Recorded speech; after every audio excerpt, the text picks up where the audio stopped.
Thank you, Mr. Sopko.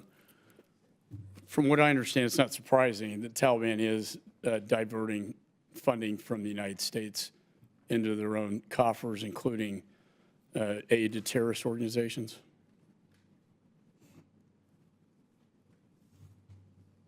I'm sorry, sir. Yeah. I understand from your testimony, I'm not surprised that the Taliban is diverting foreign aid to the people of Afghanistan for their own purposes, which would include funding terror organizations. We have heard that, and our analysis so far has shown that. Is there any way to influence bad behavior with this funding? There may be a way to do it, but we have not seen any positive response from the Taliban from us giving that aid. Again, For instance, they don't allow girls to be employed by the NGOs. Is that something that could be brought up with the Taliban? Do you think that would have the funding would have any influence over that policy? I believe it has been brought up by our government and other donors in the UN, but I don't believe it has accomplished anything.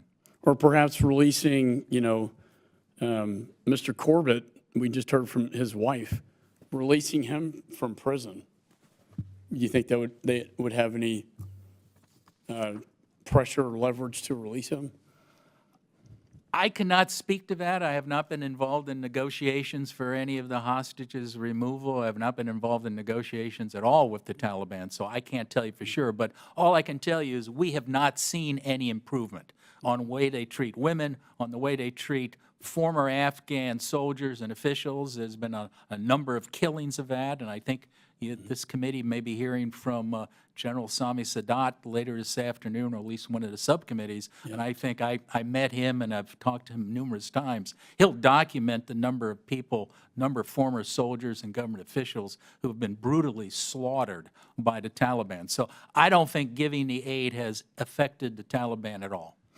You know, on that point, we had Under Secretary of State for Political Affairs, Victoria Nuland, testify before this committee, and she said, in her words, that there's not been a consistent pattern of our Afghan allies, quote, being murdered by the Taliban, end of quote. Do you agree with that statement? No, I do not. And SIGAR has interviewed numerous former Afghan officials and Afghans who have documented it. And just last week, my deputy just came back. We have a very extensive outreach program to the Afghan diaspora, and interviewed a former Afghan civil rights, human rights activist who just gave us a horrible, horrible explanation of what happened to her brother and sister-in-law, who were brutally shot dead, and another brother who was beaten to death by the Taliban. So this is something we have heard from many Afghans, and I think corroborating those horrible stories, the UN just issued a report this summer that documented over 200 extrajudicial killings of former government officials, and I think that's an understatement. Wow. So I totally disagree with Secretary Nuland. So in your testimonies that the Taliban is actively hunting down Afghan partners that we worked with, that our troops worked with, special forces worked with, and they are brutally torturing and murdering them? Absolutely. Absolutely. And are they taking the biometrics that were left behind to identify them? We have heard that. We haven't been able to document that. But unfortunately, we left a lot of biometric and a lot of other information, not only on former government officials, but also on former contractors.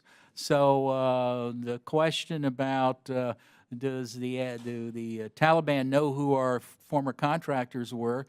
Well, we have databases that they have access to. So it is a very difficult situation for anybody who worked with us who remain in Afghanistan. And to your knowledge, what are they doing with the $7 billion of weapons that were left behind at Bagram? Well, they're using them. We know that. They are parading them around, particularly some of the higher, more sophisticated weapons, including some of the helicopters, planes, and other hardware. There have been allegations, but we have not been able to confirm that some of those weapons have left Afghanistan. But I would only assume from what the Taliban is up to that it's a buyer's market for former U.S. weapons, but we have not been able to document that yet, sir. Yeah, I tend to agree with you on that. You know, and finally, what would be your recommendation with respect to the foreign aid that we are being very compassionate, very generous, and you know, from a humanitarian standpoint, I want to help these people who are starving to death, but what would be your recommendation given the corruption?